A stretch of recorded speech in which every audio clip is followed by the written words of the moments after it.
नमो भगवते वासुदेवाय। ओम नमो भगवते वासुदेवाय। ओम नमो भगवते वासुदेवाय। हरे कृष्णा। आप सभी को सादर प्रणाम। श्रीमद् भागवतम महापुराण सत्रों की इन श्रृंखला में सभी भक्तवृंद का स्वागत है। हम सभी आज सत्र 306 में स्कंद 5 अध्याय 14, जहाँ सुखदेव गोस्वामी द्वारा महाराज परीक्षित को उनके उत्तर के इस क्रम में भौतिक संसार भोग का एक विकट वन है, इसकी विस्तृत व्याख्या प्रस्तुत की गई है। अंतर्राष्ट्रीय कृष्ण भावनामृत संघ के संस्थापक आचार्य कृष्ण कृपा मूर्ति श्री श्रीमद अभय चरणारविंद भक्ति वेदांत स्वामी श्रील प्रभुपाद के द्वारा वर्णित सुंदर तात्पर्यों के माध्यम से श्रवण और पठन करने का प्रयास करते हैं।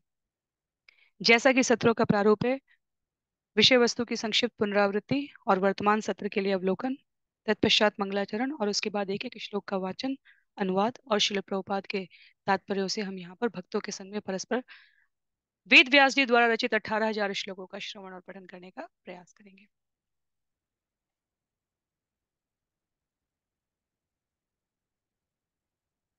अध्याय 14, जिसमें 46 श्लोक हैं।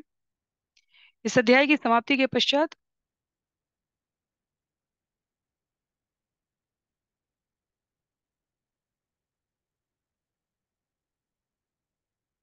श्रीमद् भागवतम स्कंद 5 से श्रवण किए गए कुल श्लोकों की संख्या 352 और पूरे श्रीमद् भागवतम से कुल श्लोकों की संख्या 4,404 हो जाएगी। तो अध्याय 5, क्षमा कीजिए, स्कंद 5 अध्याय 14 के भाग 2 में हम सभी श्रवण करने का प्रयास करेंगे। यहाँ पर संक्षिप्त पुनरावृत्ति के साथ, पुनरावृत्ति इस क्रम में है। महाराज परीक्षित द्वारा सुखदेव गोस्वामी से प्रश्न किया गया, कृपया जो शिक्षा रहुगण को जड़ भरत से प्राप्त हुई और इस संसार की भयानकता का वर्णन किया गया, उसे विस्तार स्वरूप में मुझ जैसे अल्पज्ञानी के लिए प्रस्तुत करें।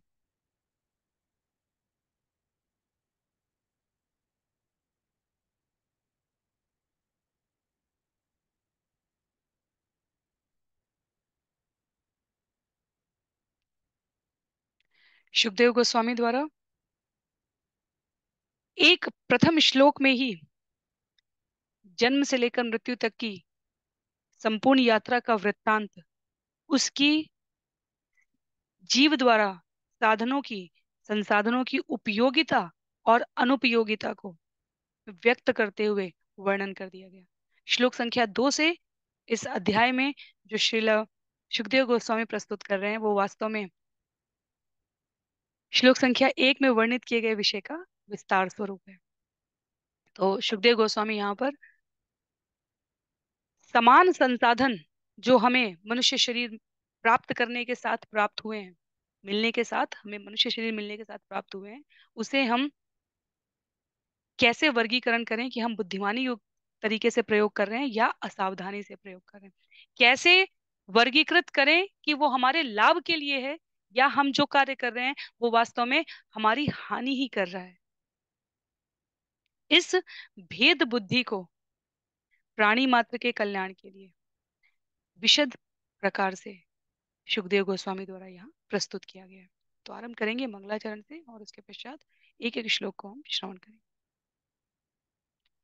नारायणं नमस्कृत्य नरं चैव नरोत्तमं देवीं सरस्वतीं व्यासं ततो जयम् उदीरये। शृण्वतां स्वकथा कृष्ण पुण्यश्रवणकीर्तन यद्यन्तस्तो यभद्राणि विदुनोति सुयत्स्यताम् नष्टप्रायेषु भद्रेषु नित्यं भागवत सेवया भगवत्युत्तमश्लोके भक्तिर्भवति नैष्टिकी। ॐ अज्ञानतिमिरान्धस्य ज्ञानाञ्जनशलाकया चक्षुरुन्मीलितं येन तस्मै श्रीगुरुवे नमः। मूकं करोति वाचालं पङ्गुं लङ्घयते गिरिं यत्कृपातमहं वन्दे परमानन्दमाधवं। वाञ्छाकल्पतरुभ्यश्च कृपा सिन्धुभ्य एव च पतितानां पावनेभ्यो वैष्णवेभ्यो नमो नमः। जय श्री कृष्ण चैतन्य प्रभु नित्यानंद, श्री अद्वैत गदाधर श्रीवासादि गौर भक्तवृंद। हरे कृष्णा कृष्ण कृष्ण हरे हरे, हरे राम राम राम हरे हरे। हरे कृष्णा कृष्ण कृष्ण हरे हरे, हरे राम राम राम हरे हरे। हरे कृष्णा कृष्ण कृष्ण हरे हरे, हरे राम राम राम हरे हरे। हरे कृष्णा।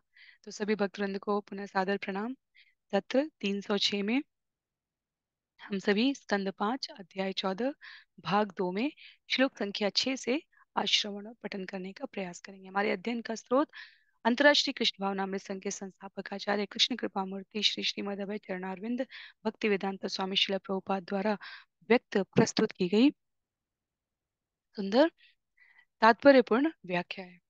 श्लोक संख्या 6 में तत्र च क्वचित् आतप उदकनिभान विषयान् उपधावति पान भोजन व्यवायादि व्यसन लोलुप। बद्ध जीव कभी कभी इस गंधर्वपुरी में खाता पीता और स्त्री प्रसंग करता है।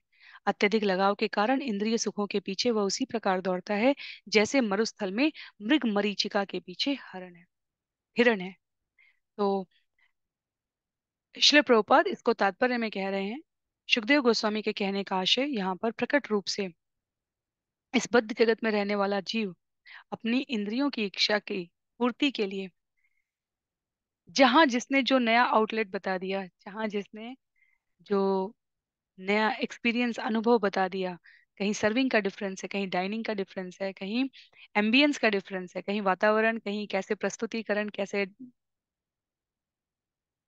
खाद्य पदार्थ प्रस्तुत किए जा रहे हैं, वो अनुभव की भिन्नता से प्राणी यत्र तत्र सर्वत्र अपने आप को सिर्फ खाने सोने और सुख भोगने के लिए यदि प्रस्तुत कर रहा है, तो अत्यधिक लगाव का ये इंद्रिय सुख वैसे ही है जैसे मरुस्थल में मृग मरीचिका के पीछे हिरण।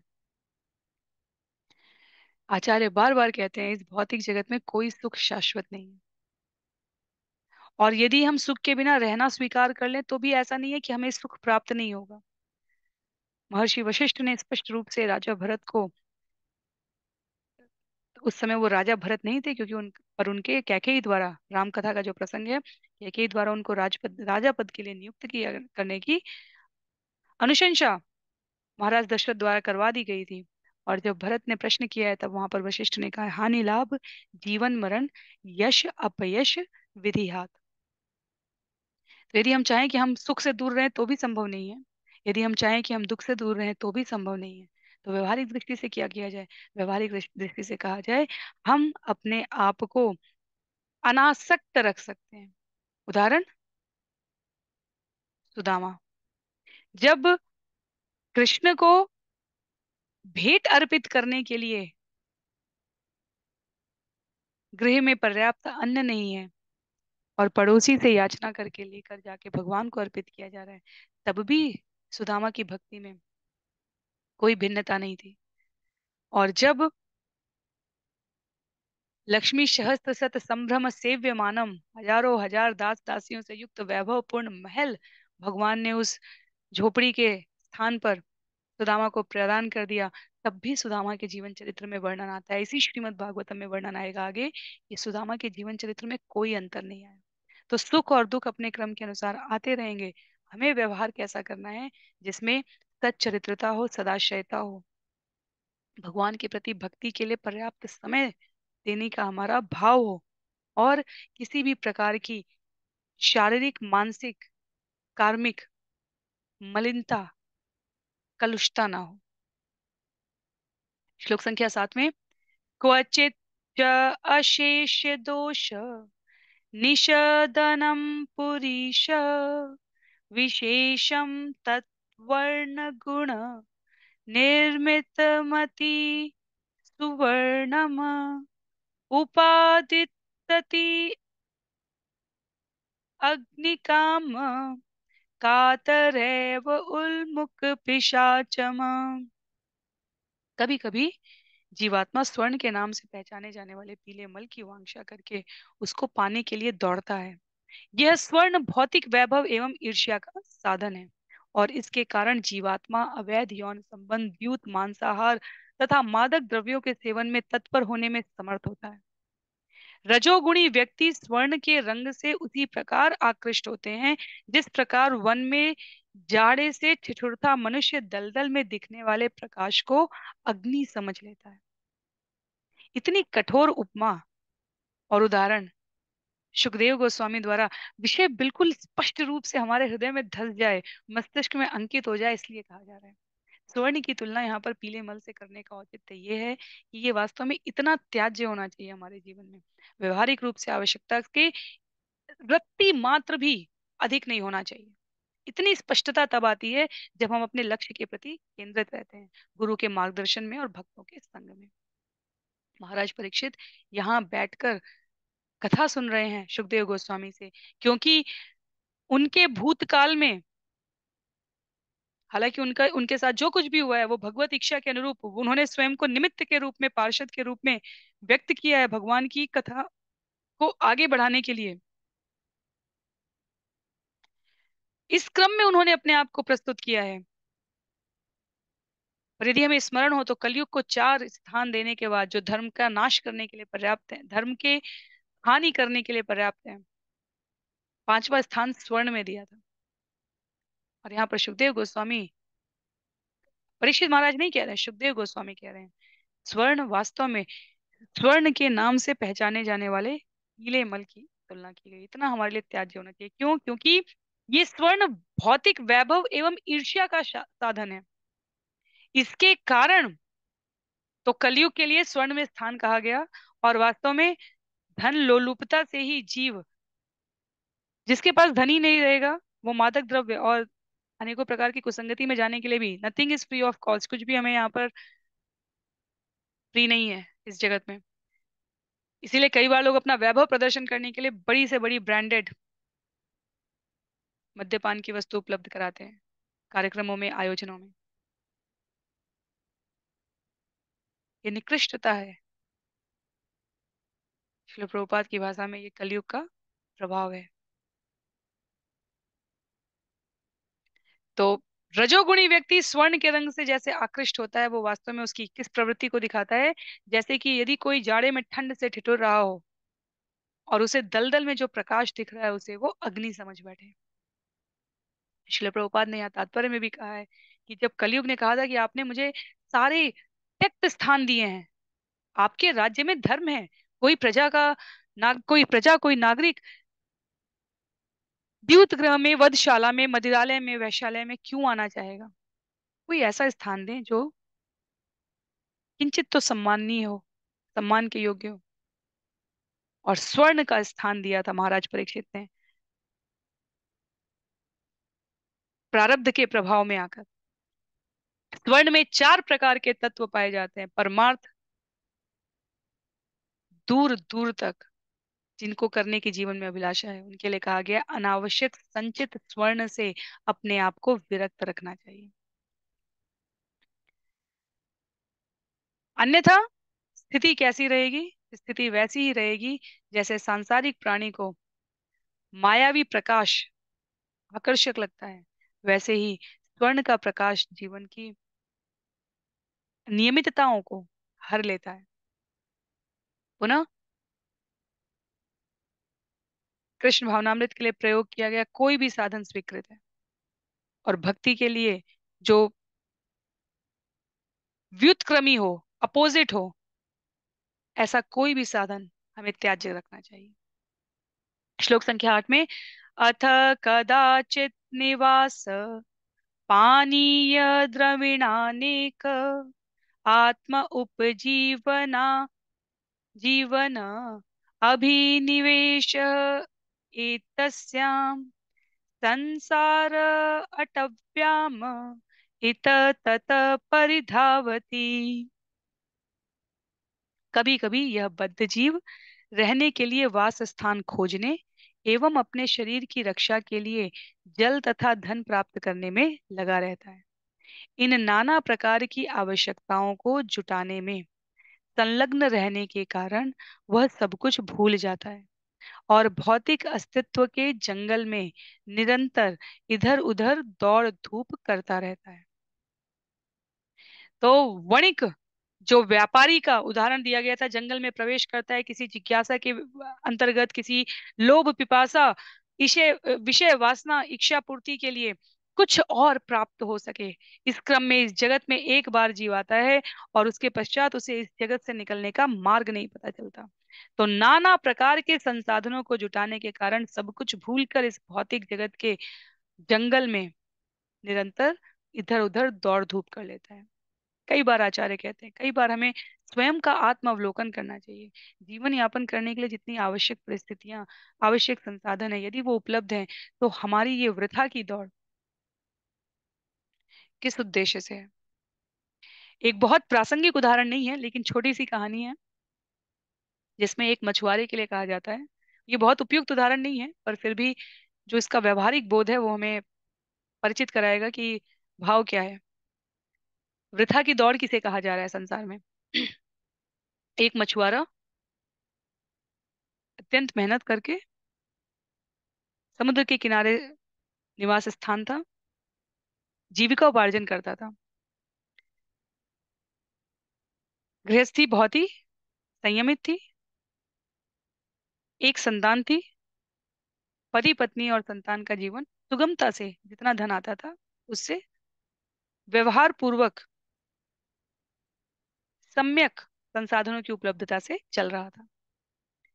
समयांतर पर जो संतान है, शिशु है, फिर वो बालक है, फिर वो अध्ययन के लिए बड़ा होता है, और पढ़ते पढ़ते वो बच्चा बड़ा होके विदेश से डिग्री अर्जित करने के लिए जाता है। विदेश का उदाहरण लीजिए, चाहे उच्च डिग्री कहिए, उच्च शिक्षा प्राप्त करता है, जैसे भी कहिए।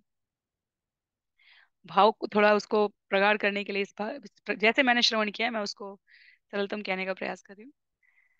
और समयांतर पर जब वो शिक्षा प्राप्त करके वापस आता है, तो उसने वित्तीय प्रबंधन में शिक्षा प्राप्त की, आर्थिक प्रबंधन, एमबीए डिग्री, ऐसे ऐसे मैंने सुना है।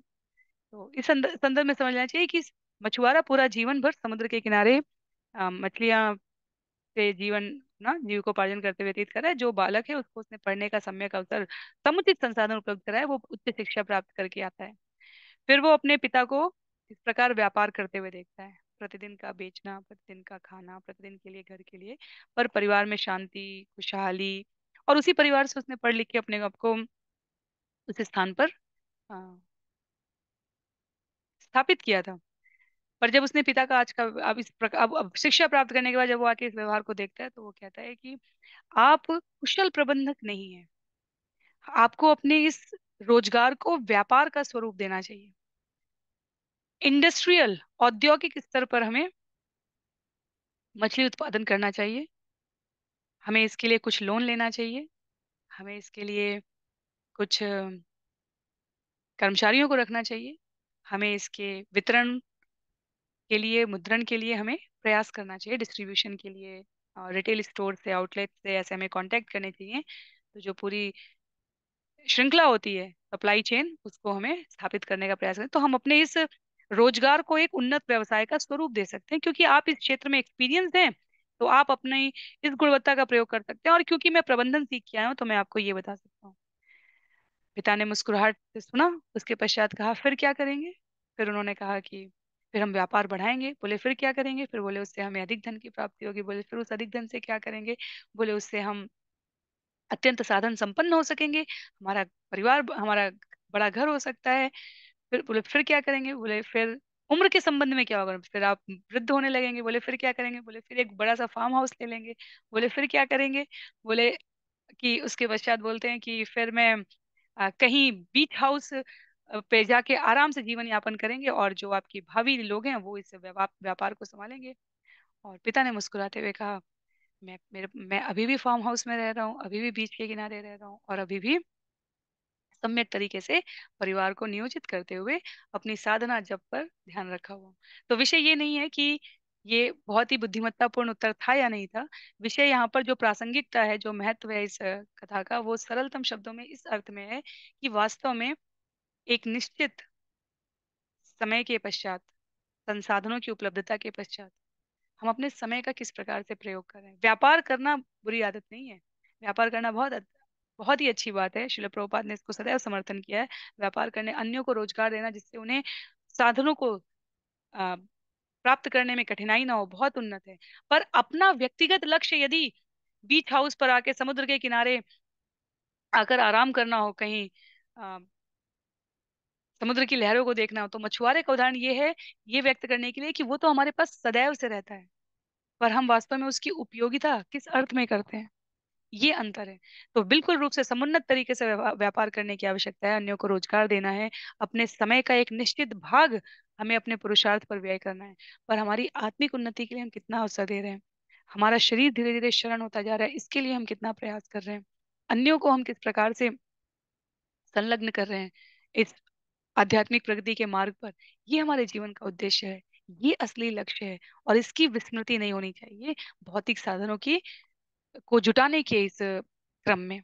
श्लोक संख्या 9 में कहते हैं, क्वचित च वात्य औपम्यया प्रमदयारोहम आरोपित काल तत्काल रजसा रजनीभूत इवासदु अमर्यादो रजस्वलाक्षोपी अमर्यादो रजस्वला अक्षो अपि दिग्देवता अतिरजस्वलम् अर्ति न विजानाति।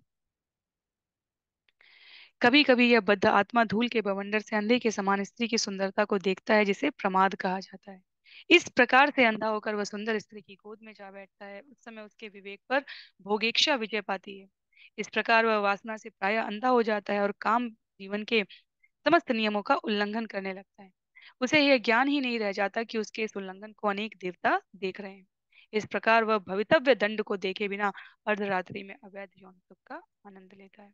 तो यदि हमारे जीवन के सारे संसाधन केवल और केवल इंद्रिय सुख के संसर्ग के लिए, विशेष सुख के लिए हैं, तो ये धार्मिक जीवन के विधि विधान के विपरीत है। हमें शरीर अवश्य इस भौतिक जगत में प्राप्त हुआ है, पर इसका उद्देश्य केवल भौतिकता में अपने आप को अनुरक्त रखना नहीं है। स्त्री के विषय में यहाँ पर पुनः इसलिए कहा गया है क्योंकि इतिहास इस बात का साक्षी है, हम सबने अपने अनुभव में भी देखा है कि अनेकों प्रकार से ये इतना सरलतम और प्रबल आकर्षण होता है कि स्त्री का पुरुष के लिए, पुरुष का स्त्री के लिए व्यवहारिक रूप से जितना उपभोक्तावाद का आज का समाज है, जितने प्रोडक्ट्स, जितने स्ट्रेटजीज हैं मार्केटिंग कंपनीज के, वो ज्यादातर सभी इस प्रबल आकर्षण को, इस नेचुरल जितने भी आयोजन हैं, फरवरी से आरंभ होता हुआ आयोजन दिसंबर तक जाते हुए, या दिसंबर से फरवरी तक जिस भी संदर्भ में कहिए, विभिन्न प्रकार के जो अंतर्राष्ट्रीय स्तर के कार्यक्रम बताए जाते हैं, महत्वपूर्ण दिवस बताए जाते हैं, सब में केवल और केवल इसी काम वासना की तृप्ति के लिए जो अनर्गल प्रयास किए जा रहे हैं, आचार्यों ने उसे शब्दों में व्यक्त किया है। तो ऐसा कहीं नहीं समझना है कि यहाँ स्त्री को हीन कहा जा रहा है, पुरुष को हीन कहा जा रहा है, या इस इंद्रिय सुख संसर्ग को अनावश्यक कहा जा रहा है। ये नियमित तरीके से धार्मिक विधान के अंतर्गत संस्तुत किया गया आचार्यों ने।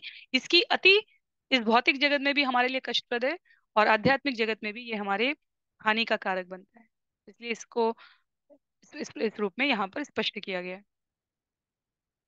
तत्पश्चात श्लोक संख्या 10 में,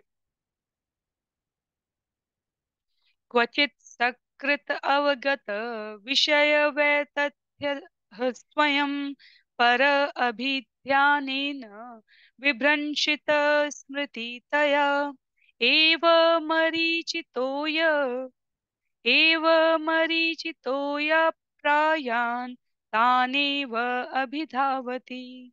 बद्ध जीव कभी स्वतः सांसारिक विषयों का निरर्थकता स्वीकार कर लेता है, तो कभी वह भौतिक सुखों को दुखपूर्ण मानता है।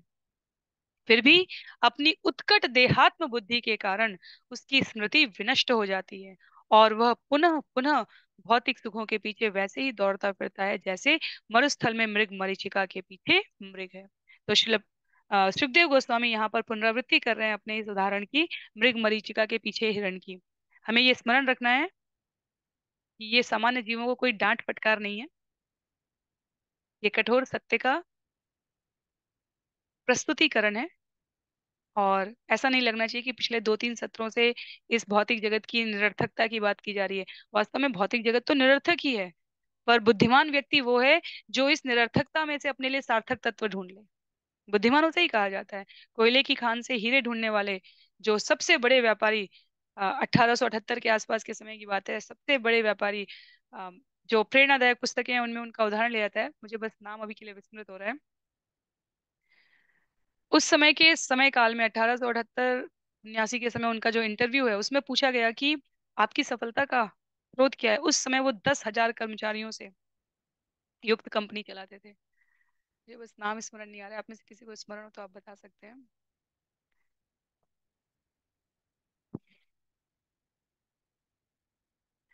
तो उनसे उनकी सफलता का रहस्य पूछा गया, और उन्होंने कहा था, मेरा कार्य है कोयले की अकूत गहराई में बैठकर खान में से हीरे को ढूंढना। तो मैं सदैव गुणों पर विश्वास करता हूँ। आसपास के कोयले को कार्बन से ट्रांसफॉर्म होकर जो हीरा हमें प्राप्त होता है, कोयले की खान से हमें हीरा मिलता है, उस पर मेरा ध्यान नहीं रहता है कि मेरी दृष्टि गुण युक्त हीरे को ढूंढ रहे होते हैं, क्योंकि अत्यधिक दाब पर, अत्यधिक गहराई पे खाने इसीलिए बहुत नीचे भी होती हैं, गहराई में होती हैं, जहां पर पूरी रासायनिक प्रक्रिया है, जहां पर कार्बन से ही हमें कार्बन जो तत्व है उससे ही हमारा कोयला है और उसी से हीरा है, पर मूल्य में कितना अंतर है। तो उस व्यापारी ने कहा था कि मेरी नजर गुणों पर रहती है। तो जगत नश्वर है, हम मानते हैं दुखालय में, पर हम इसमें किन संसाधनों का प्रयोग करके अपने लिए सार्थक तत्व ढूंढे, ये हमारी बुद्धिमानी है। तो हमें मृग मरीचिका के पीछे जाने वाले मृग का स्वरूप नहीं धारण करना है। हमें अपने जीवन में उत्कट देहात्म बुद्धि नहीं धारण करनी है, उससे हमारी आध्यात्मिकता की स्मृति की विनष्टि हो जाती है। हमें क्या करना है, हमें अपने आप को आध्यात्मिक आत्मसमर्पण आध्यात्मिक उन्नति के लिए भगवत चरणारविंद में आत्मसमर्पण करना है। श्लोक संख्या 11 में, क्वचित उलुक झिल्ली द्वंद्वत अति परुष रभसाटोपम प्रत्यक्षम परोक्षमवारिपु राजकुल निर्भीत तेन इति व्यथित कर्णमूल हृदय। कभी कभी बद्ध जीव अपने शत्रुओं तथा शासन कर्मियों की प्रताड़ना से अत्यधिक अत्यंत व्यथित रहता है, जो प्रत्यक्ष रूप से कटु वचन कहते रहते हैं। उस समय उसके हृदय, मन तथा कान अतीव व्यथित एवं विषादपूर्ण हो जाते हैं। ऐसी प्रताड़ना की तुलना उल्लूकों तथा झिंगुरों की अप्रिय झंकार से की जा सकती है। तो भौतिक जगत में सब कुछ हमारे अनुकूल नहीं भी रह सकता है।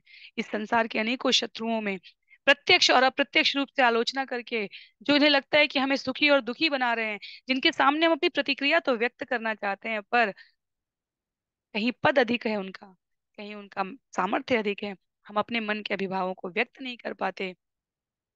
सुखदेव गोस्वामी कहते हैं कि जहां तो हम अपने आप को इंद्रिय सुख प्रदान करने के लिए पूरी तरीके से इस जगत में समर्पित कर रहे हैं, वहीं कभी कभी हम अत्यधिक व्यथित और विषादपूर्ण भी हो जाते हैं, इससे हम इनकार नहीं कर सकते।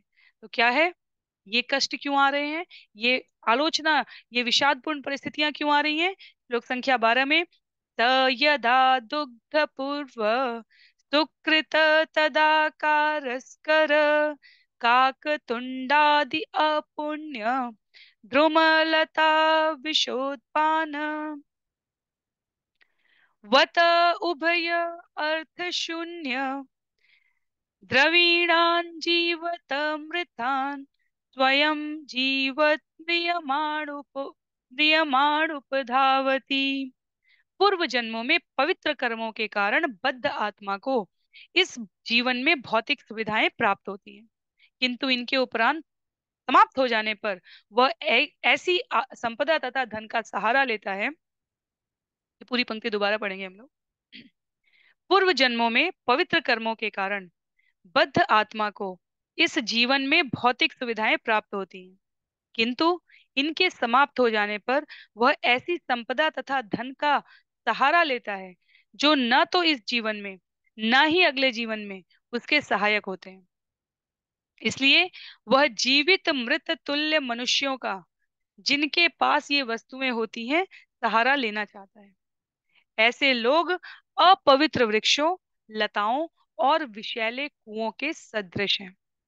तो हम सभी को स्मरण है, जो हमने पूर्ववर्ती जन्मों में कर्म किए हैं उससे हमारा आज का प्रारब्ध बना है। इसीलिए हमने अभी कहा था श्रील प्रभुपाद के शब्दों में, यदि हम सुख ना चाहें तो भी हमें प्राप्त होगा, यदि हम दुख ना चाहें तो भी हमें प्राप्त होगा, क्योंकि हमारे पूर्व जन्मों के नियत कर्मों के प्रारब्ध ने वो हमारे लिए सुनिश्चित कर दिया है।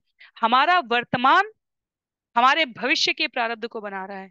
हमारा वर्तमान हमारे वर्तमान कर्म हमारे पिछले प्रारब्ध के परिणामों को हम किस प्रतिक्रिया के अंतर्गत आकर व्यक्त करते हैं, उस अनुभव को सशक्त बना रहा है। कहने का आशय ये, यदि वर्तमान का हमारा कर्म इतना समुन्नत है, इतना भगवत अनुप्राणित है, भगवत भक्तों की सेवाओं में, अर्चा विग्रह के शरणागति में इतना तन्मय है, तो कई बार प्रारब्ध का कुप्रभाव भी उसमें समेट लेने की सामर्थ्य होती है, अर्थात वो उसको बिल्कुल गोखुर के समान कर देता है। पर यदि हमारा वर्तमान कर्म दूषित है, अतिशय दूषित है, तो प्रारब्ध के सुकृत कर्मों का भी हम उस अनुपात में फल नहीं भोग सकते। तो कहने का आशय यहाँ पर है, जो हमारे पूर्ववर्ती जन्म हैं उनमें किए गए कर्मों के परिणाम स्वरूप हमें जो प्रारब्ध मिला है आज, जिसका हम सुख भोग रहे हैं या दुख भोग रहे हैं, उसका प्रभाव वर्तमान कर्म की प्रासंगिकता के अनुसार कम या ज्यादा अनुभव में किया जा सकता है। नष्ट नहीं होता है वो प्रारब्ध, पर कम या ज्यादा में अनुभव होता है। पर निश्चित रूप से हमारा आज का वर्तमान का कर्म हमारे भावी प्रारब्ध को बना रहा है, ये हमें कभी विस्मृत नहीं होना चाहिए। और इस अनुक्रम में यदि सुख आए या दुख आए, पुनः सिद्धांत रूप में कहना आसान है, माता कुंती की तरह हम दुख की कामना नहीं कर सकते, क्योंकि वो विचार करना ही अपने आप में अत्यंत भयकारक है। कुंती कहती है, जीवन में से कभी दुख जाना नहीं चाहिए भगवान, क्योंकि दुख में तो आप उपस्थित रहते हो, सुख में जब आप युधिष्ठिर सिंहासन पर बैठ रहे हैं तो आप द्वारका के लिए निकल रहे हो। तो कुंती कहती है, ऐसा दुख भी अच्छा है जिसमें आप साथ में हो। तो हमें अपने अंतःस्थल की सच्चाई से सोचना चाहिए कि हमारे अंदर वो शुद्धता परिपक्वता है या नहीं है। यदि नहीं है तो जानबूझकर दुख मांगने की आवश्यकता नहीं है, आचार्य ऐसा नहीं कह रहे हैं। आचार्यों का कहना है कि जो भी हमें मिल रहा है उसमें वर्तमान समय के भक्तिमय क्षणों का हमें समायोजन कर देना चाहिए। तो उसे उससे हमारे जीवन में प्रतिक्रिया देने की सशक्तता आ जाएगी, चाहे सुख आए चाहे दुख आए। सुख में हम विनम्र रह सकेंगे, दुख में हम धीर रह सकेंगे, और अपने कर्मों के साथ किसी भी प्रकार का हम खिलवाड़ ना करें, अपने समय के साथ कोई छेड़छाड़ ना करें, ताकि हम अपने भावी जीवन को, चाहे शाश्वत शरीर प्राप्त हो, चाहे पुनः इसी मर्त्यलोक में आना पड़े या अन्य लोक में जाना पड़े, हम किंचित भी दूषित ना करें। यहाँ जो इस प्रकार का आचरण नहीं करते हैं उनके बारे में सुखदेव गोस्वामी ने कहा है कि वे यही विभिन्न प्रकार के लोगों से लाभ चाहते हैं, और उनके संग अपने संबंधों को बनाने में अपने समय का अतिशय भाग व्यय कर देते हैं।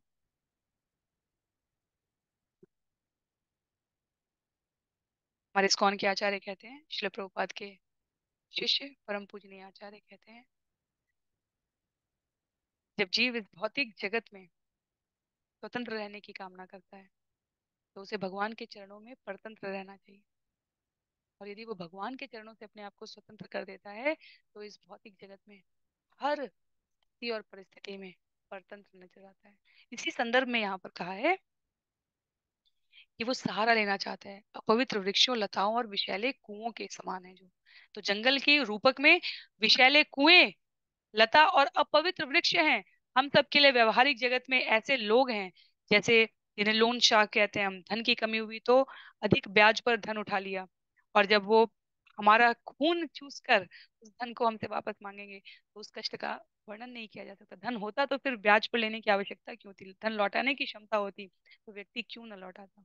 तो ये जो बातें होती हैं, ये व्यवहारिक जगत के जो उदाहरण होते हैं, जिससे हमें जीवन की कष्टप्रद अनुभूतियां होती हैं, इसके लिए हम समय रहते स्वयं सतर्क रहें, जागृत रहें, अन्यों को प्रेरित कर सकें। ये इस जीवन का हमारा उद्देश्य होना चाहिए, ना कि केवल इंद्रिय विषय लोलुपता में स्वयं को विस्मृत कर देने का। श्लोक संख्या 13 में, एकदा असत प्रसंगात निकृत मति व्युदक स्खलन्वत उभयतो अपि दुख दमपाखंडमम अभियाति। तो मैं उसको बहुत ही सम्यक प्रकार से छंदबद्ध नहीं कर पाई, पर शब्दों को इसी प्रकार हम लोग समझ सकते हैं। कभी कभी इस संसार अटवी में अपने कष्टों से मुक्ति पाने के लिए बद्ध जीव पाखंडियों के सस्ते आशीर्वाद प्राप्त करता है। तब उनके संपर्क से उसकी मति भ्रष्ट हो जाती है। यह उथली नदी में कूदने के समान ही है। इसका परिणाम यही होता है कि उसका सिर फूटता है।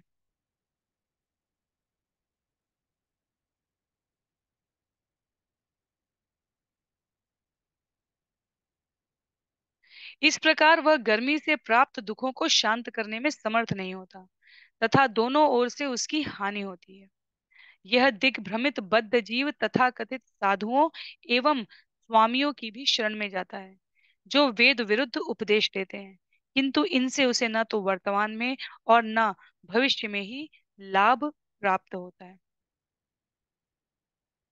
तो हमें सस्ता मार्ग नहीं अनुपालन करना है। श्रील प्रभुपाद स्पष्ट रूप से व्यक्त करते हैं, चुटकी बजाते हुए, कोई भभूत देते हुए, कोई मंत्र देते हुए, इस भौतिक जगत में हमारी आसक्ति बनाए रखने के लिए कोई हमें तात्कालिक रूप से कष्टों से निवृत्त करते हैं, तो वो वास्तव में हमारे प्रारब्ध को काटने में हस्तक्षेप करते हैं। 93 वर्ष के तुलसीदास गोस्वामी जी, जब शरीर में विभिन्न विभिन्न स्थानों पर ऐसे अम, बहुत कष्ट था, बहुत व्याधि थी, जगह जगह मांस के उनके कष्टप्रद ऐसे उभर आए थे शरीर में लक्षण रूप में, और अत्यंत भीषण कष्ट में भी गोस्वामी तुलसीदास जी ने कथा वाचना बंद नहीं किया। कई बार हम किंचित प्रकार से अपने आप को समस्या से घिरा हुआ पाते, तो सबसे पहला आघात हमारी साधना पर होता है। हमें अत्यंत सजग रहना चाहिए इस विषय के लिए। आचार्यों और महापुरुषों ने हमारे लिए सभी प्रकार के उदाहरण प्रस्तुत किए हैं। और जब भक्तों ने, जो प्रतिदिन श्रोता थे, नियमित शिष्य थे, उन्होंने कहा कि आप थोड़ा विश्राम कर लें तो कुछ समय के लिए, तो उनका कहना था कि ये शरीर अस्वस्थ है पर मेरा मन स्वस्थ है। तो सस्ते आशीर्वाद प्राप्त करने के लिए श्रील प्रभुपाद कहते हैं, कपटी सन्यासियों के पास सस्ते आशीर्वाद प्राप्त करने के लिए हमें कभी नहीं जाना चाहिए। उनसे ना हमें भौतिक लाभ होता है अंततः, और ना ही आध्यात्मिक लाभ होता है। तत्कालीन परिस्थिति में हमें ऐसे लोग दिख सकते हैं जो धूर्त हो, जादू तिलिस्म दिखाकर चमत्कृत करने का, सोना बनाने का अ, अनुभव व्यक्त करें, और हम उन्हें देवता मान बैठे। ये वास्तव में ठगी का बोलबाला है।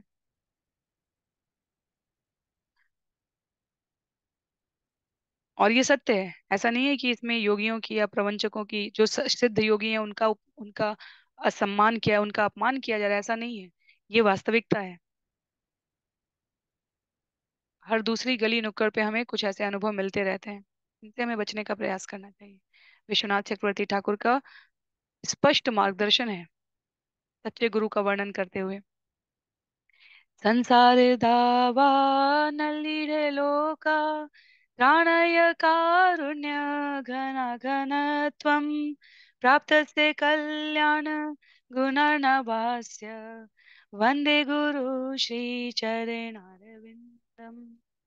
महाप्रभु कीर्तन नृत्य गीता वादित्र माद्यान् मनसोरसेना रोमाञ्चकम्पाश्रुतरङ्ग भाजो वंदे गुरु श्री चरणारविंदम। स्पष्ट शब्दों में कहा गया है, गुरु वो वास्तविक है। ऐसे गुरु की शरण में जाना है जो भौतिक जगत की जलती अग्नि को शमित कर सके, भौतिक जगत की जलती अग्नि क्या है? हमारी अतृप्त इंद्रिय तृप्ति की आकांक्षा है।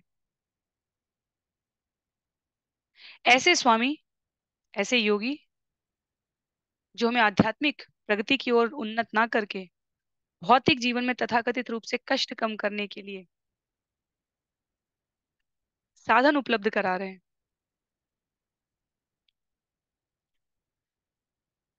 वो कुछ भी और हो सकते हैं, पर गुरु शिष्य परंपरा के प्रामाणिक आचार्य नहीं कहे जा सकते। जड़ भरत को महाराज रहुगण की उपस्थिति में दी गई शिक्षाओं के परिणाम स्वरूप कुछ भी प्राप्त हो सकता था भौतिक ऐश्वर्य के संदर्भ में।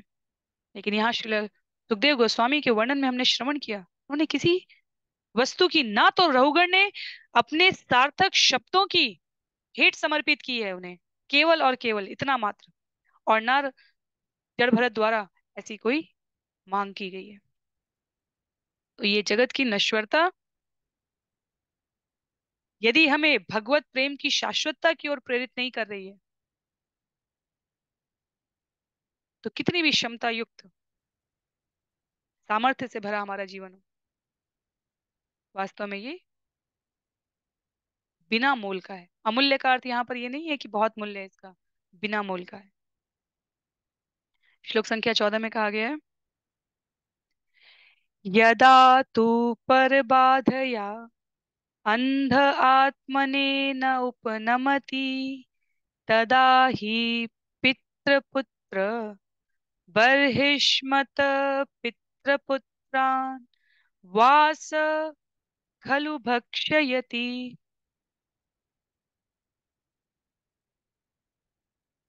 ओके, आई थिंक हम लोग इसको एक बार फिर से पढ़ते हैं। यदा तू पर बाध्यांध आत्मनेनोपनमति तदा हि पितृपुत्र बर्हिष्मत् पितृपुत्रान्वस खलु भक्षयति। पहले से बेहतर था, है ना?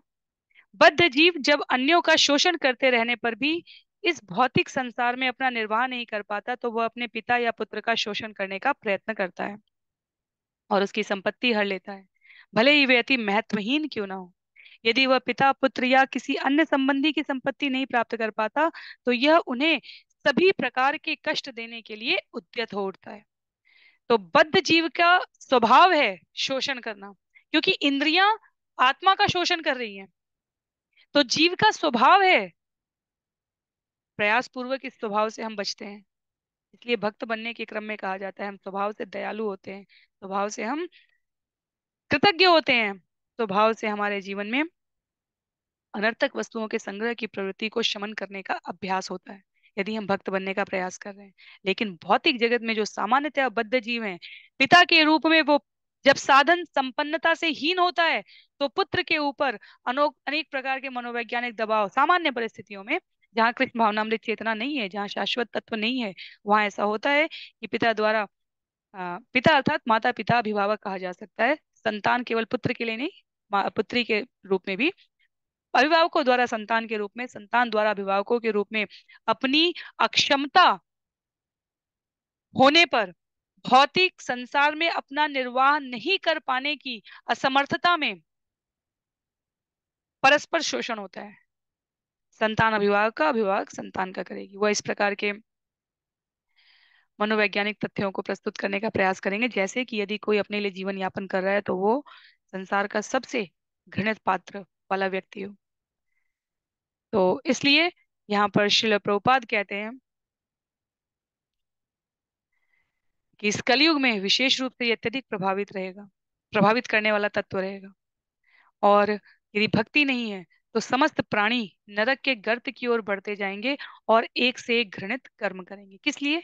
केवल अपने आप को भौतिक दृष्टि से पालन पोषण कर सकने योग्य समर्थ बनाने के लिए।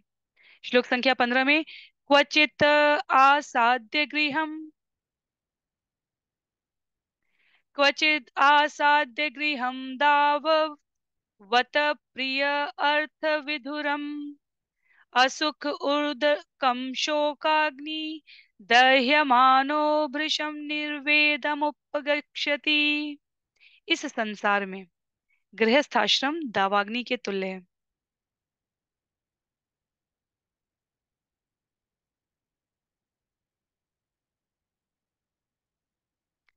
इसमें तनिक भी सुख नहीं है और मनुष्य क्रमशः अधिकाधिक दुख में उलझता जाता है।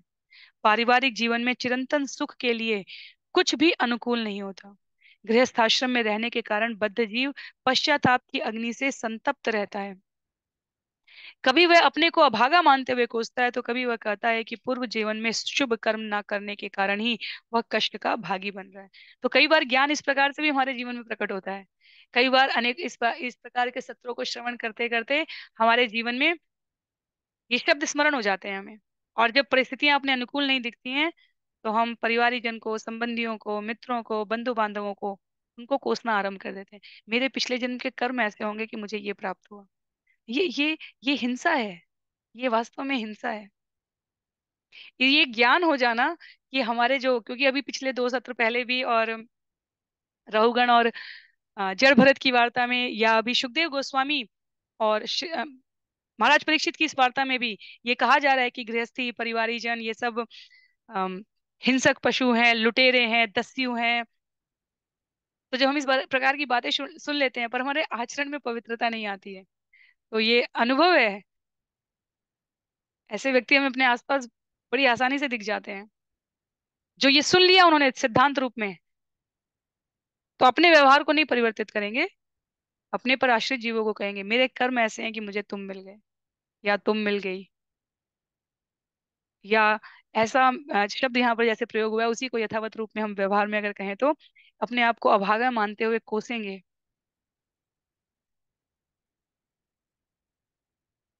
कहेंगे कि मैंने अच्छे कर्म नहीं किए होंगे, इसलिए मैं इस कर्म का, कष्ट का भागी बन रहा हूँ। इसका सार क्या है? इसको पेसिमिस्टिक अप्रोच कहा जाता है, इसको नकारात्मक दृष्टिकोण कहा जाता है। शास्त्र हमें ये बातें इसलिए नहीं बता रहे हैं कि हम अपने आसपास की हर परिस्थिति और स्थिति में जो इसका कारण बन रहा है उसको कोसना शुरू कर दें। और कई बार ये जानकर कि हमारे पिछले कर्मों का परिणाम है, इसलिए हम अपने आप को कोसने लगे, अभागा समझने लगे, या जो भी इसका समानांतर शब्द है अ, व्यवहार भाषा में, वैसा प्रयोग करने लगे। नहीं, ये जानने के बाद हमें स्थित प्रज्ञ होना होता है। हमें अपने व्यवहार में स्थिरता लानी होती है।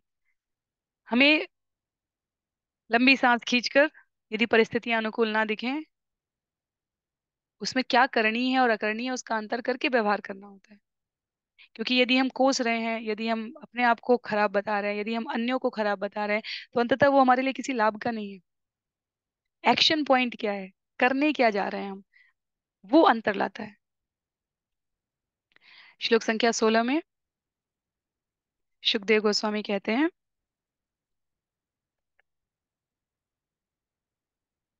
इसको प्रयास करते हैं, ये लिखा एक ही पंक्ति में, लेकिन इसको प्रयास करते हैं हम लोग, जैसे हम लोग 4 पंक्तियों वाले मीटर में गाते हैं वैसे करते हैं प्रयास, यदि देखिए संभव होता है तो।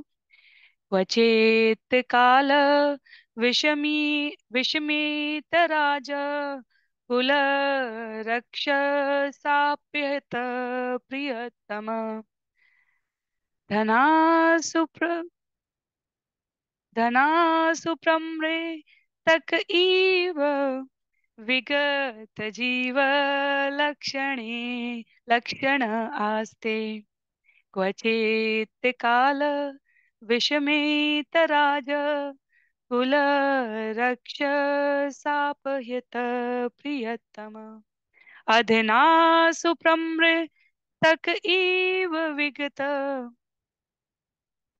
जीव लक्षण आस्ते। तो एक शब्द कहीं मिस हो रहा है, जिसकी वजह से ये नहीं जा रहा है। क्वचित् काल विषमित राजकुल रक्ष साप्यत प्रियतम धन असुप्रमृतक इव विगत जीव लक्षणास्ते। ये बेहतर था। शासन कर्मी सदैव नरभक्षी राक्षसों के सदृश होते हैं। ये शासन कर्मी कभी कभी बद्ध जीव से रुष्ट हो जाते हैं और उसकी सारी संचित संपत्ति उठा ले जाते हैं। इस प्रकार अपने जीवन भर की संचित पूंजी को खोकर बद्ध जीव हतोत्साहित हो जाता है। दरअसल यह उसके लिए प्राणांत के समान है।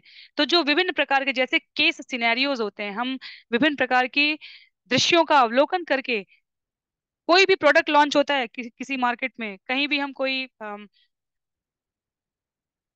प्रोजेक्ट लाइव करते हैं किसी भी क्षेत्र से संबंधित, तो हम हमेशा उसकी पहले टेस्टिंग करते हैं। ठीक है। तो यहाँ पर आचार्य भी कह रहे हैं,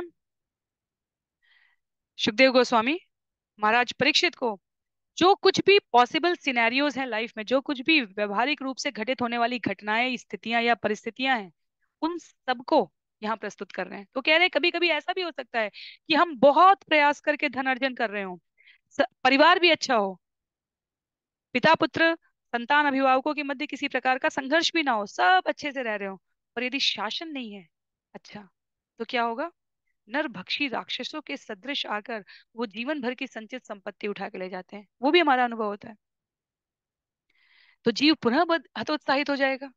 ये बिल्कुल उसके लिए प्राणांत के समान है कि सब परिश्रम संचित पूंजी से हाथ धोना पड़े। ऐसे भी उदाहरण मिलते हैं हमें। व्यक्ति ने सरकारी नौकरी में रहकर 30 साल 40 साल उसने श्रम किया हो, पर अगर कोई एक कागज ना हो, तो उसकी मृत्यु और जीवन की यदि आ, प्रामाणिकता यदि कागज के पन्ने पर व्यक्त ना कर पा रहे हो, तो उस पर आश्रित जीवों को बहुत संघर्ष करना पड़ता है उसके द्वारा अर्जित किए गए कर्म से संचित धन को प्राप्त करने में। पीएफ सीपीएफ जो जो कुछ भी उसे कहा जाता है। और ये एक उदाहरण है, अनेकों उदाहरण है ऐसे वास्तव में। तो कहने का अभिप्राय यहाँ पर सुखदेव गोस्वामी का ये है, यदि प्रतिकूल समय है तो बलपूर्वक सभी प्रकार का व्यक्तिगत रूप से अनुशासन रखने के बावजूद शासन की कलुषित वृत्ति से पूरी संचित संपदा का हास हो जाए, ऐसा भी बद्ध जीव के साथ हो सकता है। श्लोक संख्या 17 में, कदाचित मनोरथोपगत पितृ पितामहादियसत् तत इति स्वप्न निवृत्ति लक्षणम अनुभवति। कभी कभी बद्ध जीव यह कल्पना करने लगता है कि उसके पिता या बाबा अपने पुत्र या पौत्र के रूप में इस संसार में पुनः आ गए। इस प्रकार उन्हें स्वप्न का सा सुख अनुभव होता है, और कभी कभी बद्ध जीव को ऐसी मानसिक कल्पनाओं में सुख मिलता है। तो हम लोग हमने हमने प्राय अपने आसपास परिवार में देखा, कोई कहेंगे जो बच्चा आया है परिवार में, इसकी नाक दादी से मिलती है, इसका मस्तक किसी किसी घर के 2-3 पीढ़ी पहले व्यक्तियों से मिलता है। तो इस प्रकार की बातें हमें सुख का अनुभव कराती है भौतिक जगत में।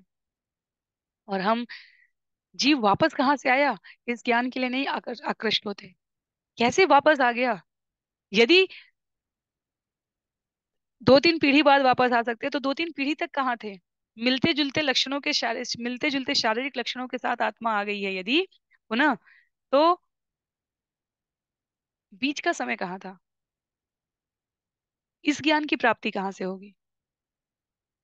तो स्वप्न का सा सुख अनुभव करना अच्छी बात है तब तक जब तक वो हमारी कृष्ण भावनामृत चेतना को प्रभावित नहीं कर। अन्यथा 2-3 पीढ़ी पहले का व्यक्ति, आत्मा पुनः जीवात्मा के रूप में यदि हमारे परिवार में आ रही है, तो ये विचार करके देखिए तो उस व्यक्ति की आध्यात्मिक उन्नति के लिए कितने हास का परिचायक, अर्थात हानि का परिचायक है। इतनी भौतिक आसक्ति थी उस जीवात्मा की कि मनुष्य जीवन में 10 20 40 50 100 जितने भी जिस जिस भी क्रम में कहें, 2 पीढ़ी 3 पीढ़ी 5 पीढ़ी, उसके पश्चात भी जीव पुनः वहीं आकर वहीं से पुनरपि जन्मम पुनरपि मरणम से अपनी यात्रा को आरंभ करने जा रहा है। तो ये जो कपोल कल्पनाओं में सुखद अनुभव को हम सुख कह रहे हैं, वो वास्तव में हमें इसी जगत में बांध कर रख रहा है। तो एक एक बारीक बिंदुओं को यहाँ पर सुखदेव गोस्वामी परीक्षित महाराज के समक्ष अभिव्यक्त कर रहे हैं। लगभग ये पिछले लगातार कुछ श्लोकों से हम देख सकते हैं, पहला शब्द क्वचित है। क्वचित गृहाश्रम, कदाचिन, क्वचित काल विषमत, क्वचित साध्य, कई क्रम में ये लगातार आते गए। एकदा तो ये सारे पॉसिबल सेट ऑफ सिनेरियोज हैं, ये पॉसिबल, ये संभावित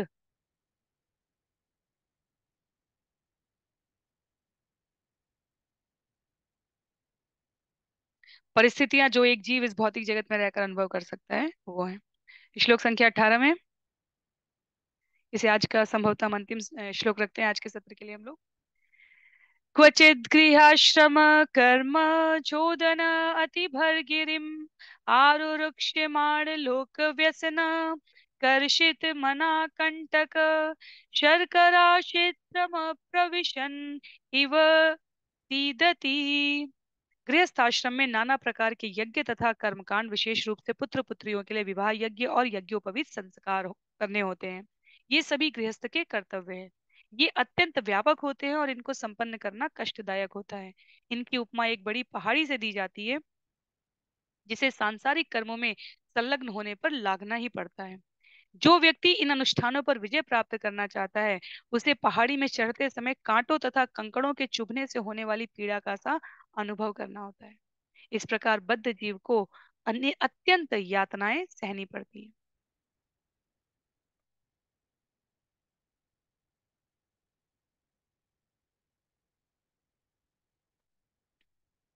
सुखदेव गोस्वामी यहाँ पर कह रहे हैं, इस सांसारिक जगत के कर्मकांड वर्णित कार्यों को करने के लिए जो साधन अर्जित करने होते हैं, वो निश्चित रूप से हमें समझना चाहिए कि उसमें काफी श्रम होता है। साधारण रूप से भी प्राप्त करने हैं तो भी हमारा ध्यान, हमारी ऊर्जा, शक्ति और समय का व्यय होता है। और जब हम इस प्रतिष्ठा को प्राप्त करने के लिए पहले प्रयास करें तो एक बात है, जब हम इसको बनाए रखना चाहें तो उसके लिए हमें नियमित रूप से, एक बार इंफ्रास्ट्रक्चर सेटअप हो गया, एक बार हमने कोई कंपनी स्थापित कर ली, एक बार हमने कोई व्यवस्था को निर्दिष्ट क्रम में स्थापित कर लिया, उसके पश्चात क्या करना है? मेंटेनेंस करना है, उसका हमें संचालन करना है। सृष्टि बन गई नहीं। ब्रह्मा जी को हम ये जो श्रवण कर रहे हैं, कई पीढ़ियों तक वर्णन है। कई प्रजापति किस कार्य में लगे हैं? जीव संवर्धन के लिए लगे हैं। करदम्ब की बात हो या प्रजापति दक्ष की बात हो, प्राचीन बर्हिषत की बात हो या उत्तानपाद के क्रम में बात करें, सभी ब्रह्मा जी के आदेश का पालन कर रहे हैं। तो निर्माण हो गया, संचालन करने के लिए श्रम की आवश्यकता है। ये कष्ट साध्य है। ये भौतिक जगत के सामाजिक कृत्य, सुख में सुखी होते हुए दिखना, दुख में दुखी होते हुए दिखना, और इन दोनों अनुभूतियों में स्वयं की वास्तविक अनुभूति क्या है, इसके प्रति सचेष्ट रहना, ये सामान्य कृत्य नहीं है। इसीलिए भक्त को स्वभाव से गंभीर कहा जाता है, क्योंकि वो सुख की नश्वरता और दुख की शाश्वतता दोनों से परिचित होता है।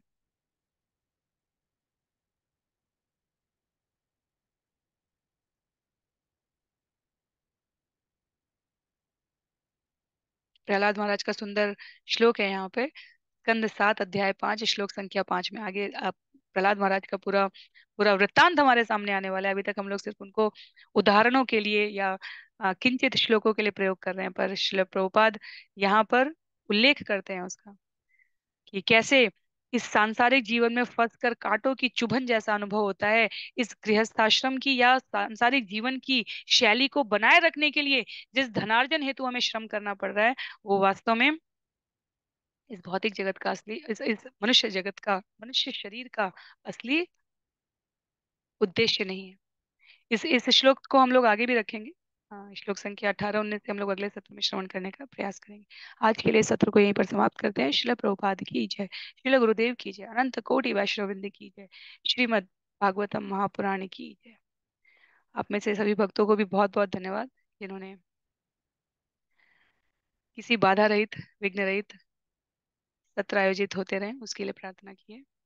तो सभी को बहुत बहुत धन्यवाद। श्रील प्रभुपाद की जय। हरे कृष्ण।